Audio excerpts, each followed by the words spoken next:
እናንተ እኮ 10 ዋና ምልክት ሳታዩ ቂያማ አትቆምም አሉ። ከነዚሁ ሙስተከሱ አደጃል ደጃል የሚባል የሚመጣ ፍጡር አለ። ዛሬ ለሰዓታት እንዳሰዋለን ኢንሻአላህ። በሱ ላይ ነው የምናተኩረው። ደጃል ሳይመጣ ወኑዙል ዒሳ ነቢ ዒሳ ከሰማይ ሳይወርድ ይመለሳል። እናያለን እንዴት እንደሚመለስ።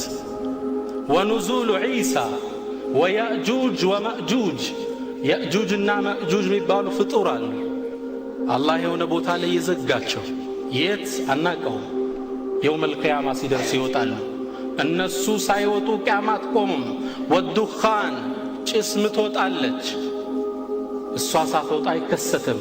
ወጡሉዑ ሸምሲ ሚን መግሪቢሃ ፀሐይ በገባችበት ሳትወጣ ቂያማ አይቆምም። ፀሐይ በገባችበት ትወጣለች። ፍጡራን አንድ ምሽት ላይ ፀሐይን በምስራቅ እየተጠባበቀ ድንገት በገባችበት ትወጣለች። እጅግ በጣም የሚያስደነግጥ ክስተት። እሷ በገባችበት ሳትወጣ ቂያማ አይቆምም። ወጡሉዒ ወظሁሩ ዳባ መሬት ውስጥ ምትወጣ እንስሳለች። ቂያማ ሲደርስ መሬት ውስጥ ወጣ ሰዎችን የምታናግር አንተ ሙእሚን አንተ ካፊር እያለች የምታሃትም ማህተም የምታረግ እንስሳ ሳትወጣ እናየዋለን ኢንሻአላህ።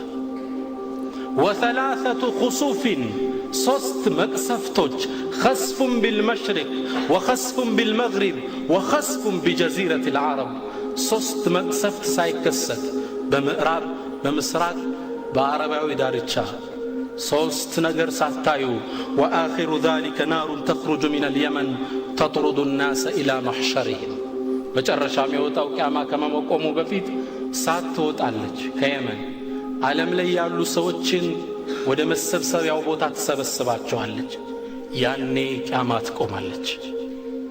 እኒህን ሳታዩ ቂያማ አትቆምም ይላሉ ነቢዩ ሰለላሁ ዐለይሂ ወሰለም። ዓላማቱል ኩብራ አሁን ያየናቸው አስሮች በሁለት ይከፍሏቸዋል ዑለሞች። አንደኛው እቅትራቡ ሰዓ ቂያማ መድረሱን የሚናገር ምንም አልቀረውም ሲባል እቅትራቡ ሰዓ። ከነዚህ ውስጥ ደጃል፣ ኑዙሉ ዒሳ ወየእጁጅ ወመእጁጅ እነዚህ ቂያማ ደርሷል ሲባል፣ ሕሉሉ ሰዓ ቂያማ ገብቷል የሚባልበት ደግሞ አለ። እሱ ምንድነው? ፀሐይ በገባችበት ስትወጣ ከመሬት ውስጥ እንስሳዋያቸው ወጣ ስታናገር ይሄ ሕሉሉ ሰዓ ይባላል።